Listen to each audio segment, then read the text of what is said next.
diz assim a palavra de Deus, Eclesiastes capítulo 11.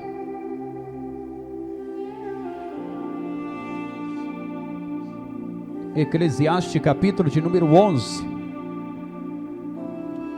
Graças a Deus, aleluias.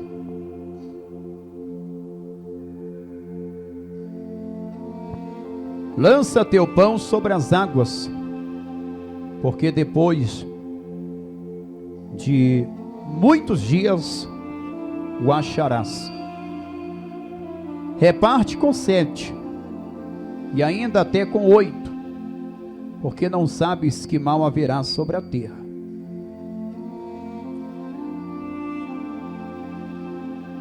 Graças a Deus, graças a Deus.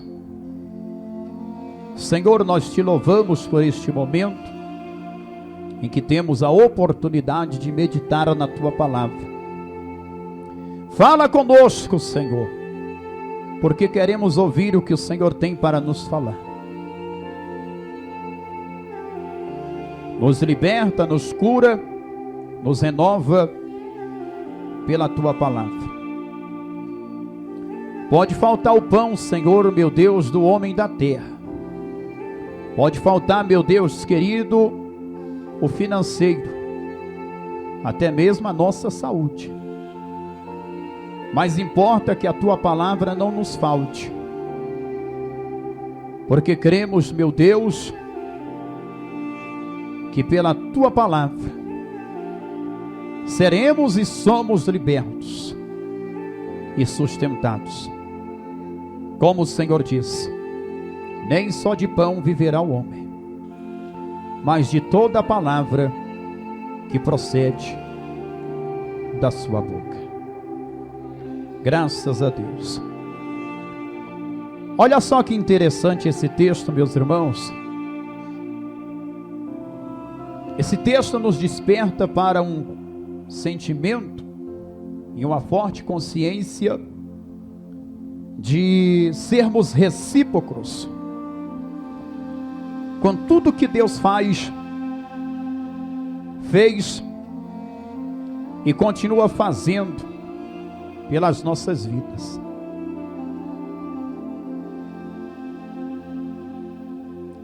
Se você for observar os mínimos detalhes, até mesmo da natureza, você vai observar que nenhum animal, nenhum ser criado, ele existe por si só.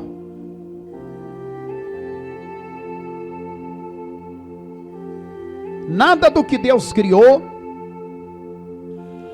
é insignificante. A natureza nos prega e nos ensina que ninguém pode bater no peito dizendo: eu não preciso de ninguém. Isso não pode. Deus já criou o ser humano já dentro desse quesito. O próprio corpo humano é a testificação daquilo que eu estou falando dentro dessa palavra. Porque por mais que o olho seja importante para o corpo humano, ele não pode se dar ao luxo de dizer que ele é o mais importante do corpo.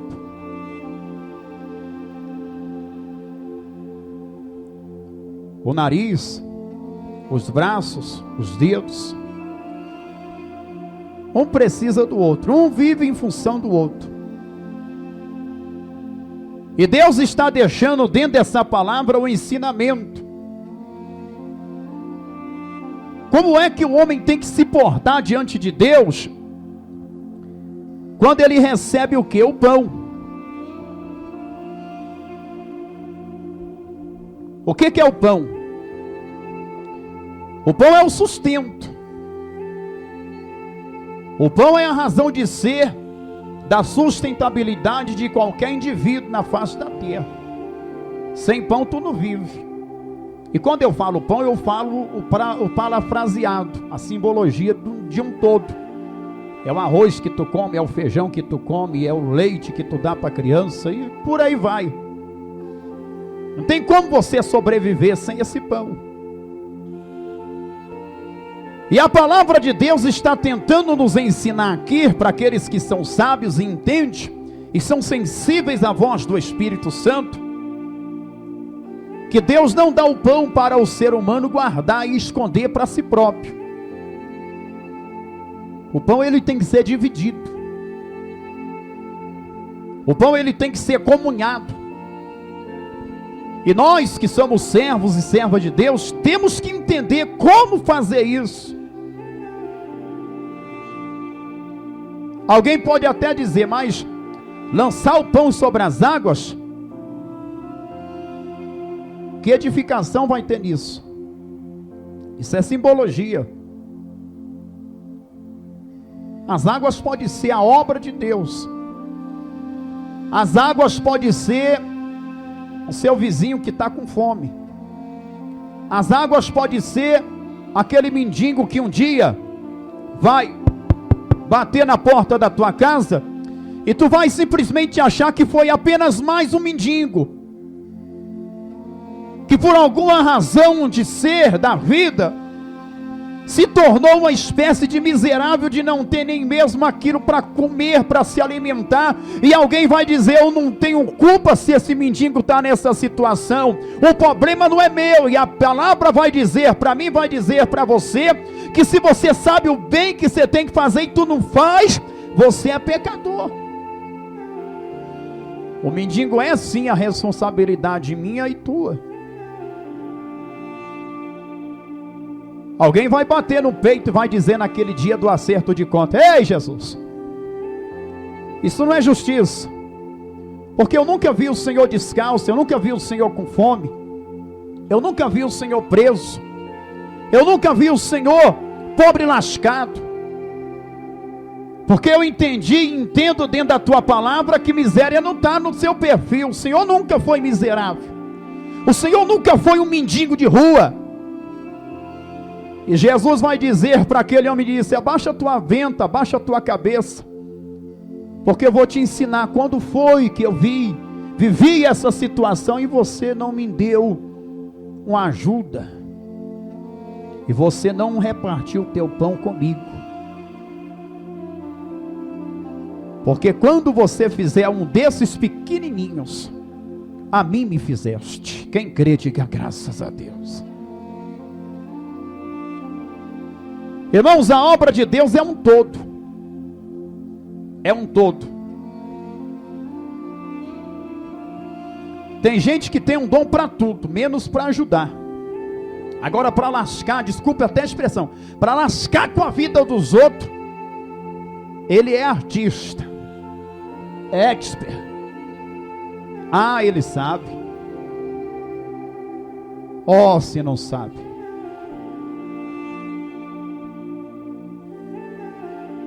Nosso país está entrando para a imprensa internacional como um dos países mais injustos da história da humanidade. Porque o político vai lá, rouba, tira da boca das criancinhas pobres, miseráveis. E o mesmo político que fez isso vai lá, eu te compro, eu te pago para você limpar minha barra. Vai lá e assina com a caneta que eu te coloquei nessa cadeira. E diga para todos que eu sou inocente. Para eles é inocente. Mas no dia do acerto de conta, Deus não terá o culpado por inocente. Vocês sabem do que eu estou falando. Quem entende um pouco, pastor, eu não entendo de política e nem quero entender. A tua vida já é uma política, irmão. Sem política ninguém vive. O meio-fio que está na esquina, o asfalto que a gente passa por cima, é feito por eles. Não tem pra onde correr.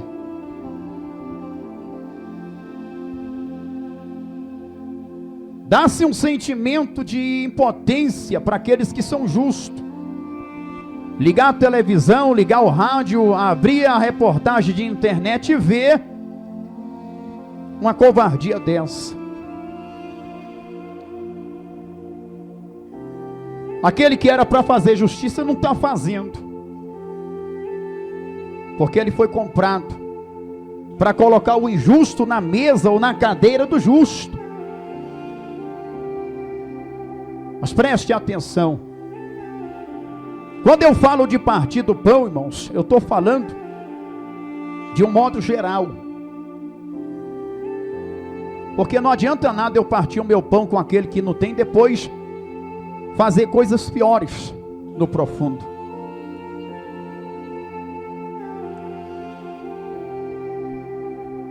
Eu aprendi um pouquinho do que eu estudei, que certos tipos de político, eles usam como moeda a miséria do povo. Se eu der emprego e ele trabalhar, ele não vai ter como me agradecer, porque ele trabalhou, ele conquistou. Então ele não vai votar em mim. Mas agora se eu deixar ele na miséria, se eu deixar ela na miséria, ela sempre vai precisar do pão que eu vou dar, sempre vai precisar do auxílio que eu vou dar. Então a mentalidade de muitos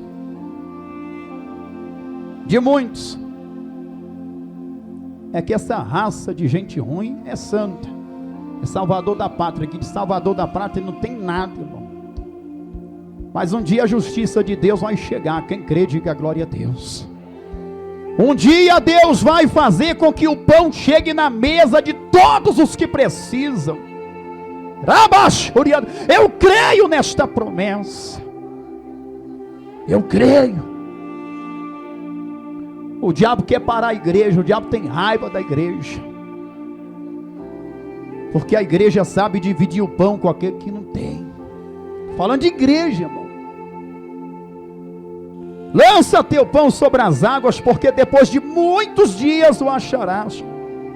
Sabe por que a palavra de Deus está dizendo de muitos dias, irmão? Porque tem muita gente que dá dízimo para receber na hora.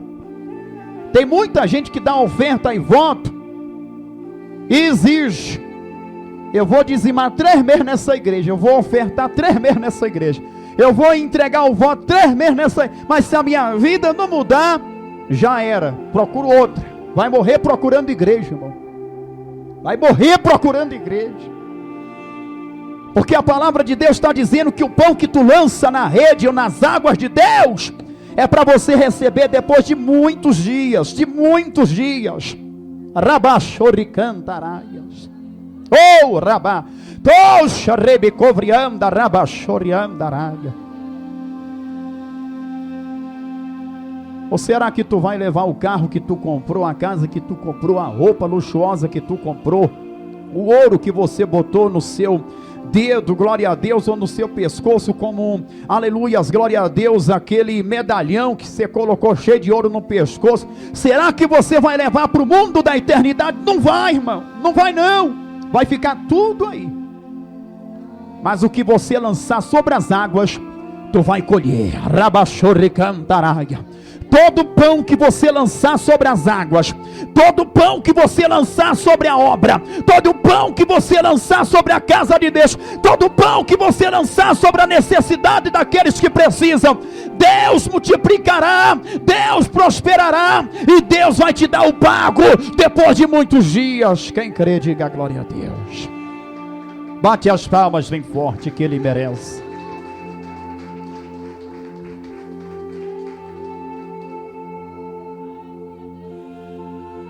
Tem gente que não sabe repartir, irmão. Tem gente que é egoísta.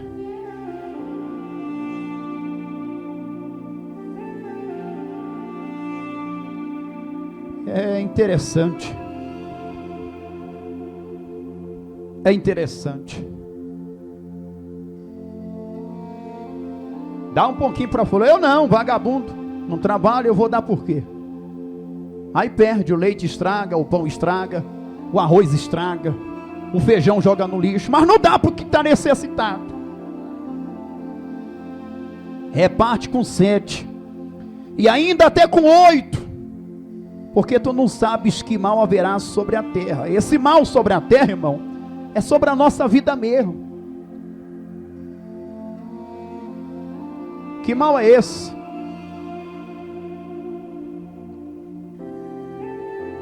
Um dia pode chegar o dia mau, Olha a sociedade sobrevivendo aí um dos dias maus, né, irmãos?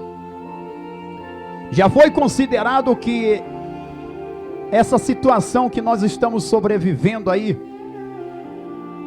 por nome de pandemia, já está trazendo um estrago semelhante à Segunda Guerra Mundial. Está terrível, é o mal. E talvez você conheça alguém que desceu a cova por esse mal. Deixou ouro, deixou prata, deixou fazenda, deixou casa, deixou apartamento, deixou dinheiro, deixou roupa nova. Enquanto estava respirando, não teve a consciência: eu vou repartir um pouco aqui para aqueles que precisam, eu vou ajudar a obra de Deus, eu vou fazer o trabalho do Senhor, eu vou, glória a Deus, ajudar a casa de Deus, eu vou fazer isso. Não, se abraçou com um pão e disse: o pão é meu esse pão, eu não dou, não empresto, não vendo. E aí o dia mal chega e morre ele com o pão abraçado. Ele não vai receber nada de Deus, porque ele não pegou aquele pão para lançar nas águas. Não vai, irmão, mas não vai. Isso diz a palavra de Deus. Esse pão não receberá recompensa. Deus está falando comigo e contigo aqui hoje. Vamos aprender a repartir o pão. Arabassoricantaraias. Pastor, lá na igreja fulana de tal é uma idolatria. Eu tenho um parente que é idólatra. Eu chego na casa desse parente, é terço, é foto de quem já morreu, é altar cheio de imagens. E aí Jesus é mesmo? Quer dizer que seu parente é idólatra? É idólatra. E aí Jesus diz: seu dízimo está em dias? Ah não, o dízimo, esse mês estou apertado. É pior do que o idólatra, porque está idolatrando o dinheiro. Deus deu 100%, ele não dá 10%. Por quê? Porque está idolatrando o dinheiro. Se der, vai faltar. Se ajudar a obra, vai faltar. Se der os 10%, se ajudar na casa de Deus, vai faltar. É o pior idólatra. Amor ao dinheiro. Você sabe onde é que começa a idolatria, irmãos? Tem gente que acha que idolatria é só pegar uma imagem de um santo e ficar lá, né, pedindo para o santo, falando com o santo. A idolatria começa naquilo que a gente ama.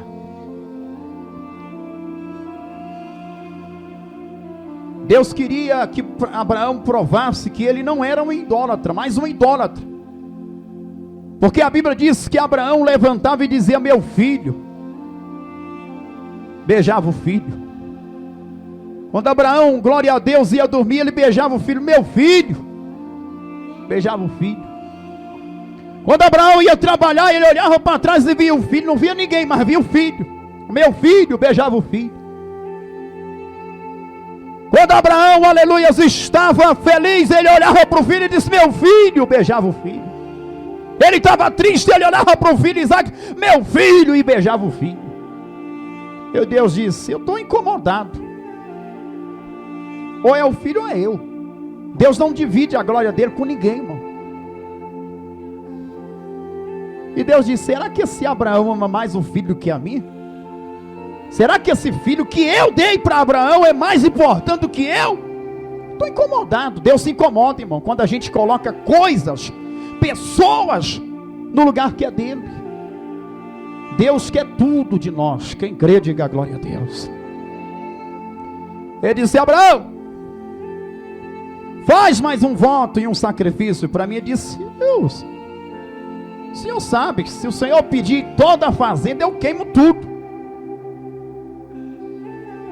Eu esvazio o dinheiro que está na minha conta e entrego tudo na tua presença. E Deus olha para Abraão: não, Abraão, isso aí eu sei, rapaz, eu sei, mas deixa eu quero te pedir o que está no teu coração. Ele disse: o meu coração? Ele disse: sim, Senhor, eu quero que tu sacrifique um dos filhos que você tem para mim. Ele disse: um dos filhos? Ismael, não, eu quero o filho que tu ama. Olha só que interessante, meu irmão, e eu termino. Foi difícil para Abraão, mas Abraão provou que Deus é o primeiro lugar na vida dele. Quem crê, diga glória a Deus. Ele pegou aquilo que era mais importante. Ele disse: é importante para mim, Senhor, mas mais importante é a tua vontade e a tua presença na minha vida. Toma, meu filho. Deus manda dizer para você: lança teu pão sobre as águas, e depois de muitos dias tu vai recolher. Assim seja, assim disse o Senhor.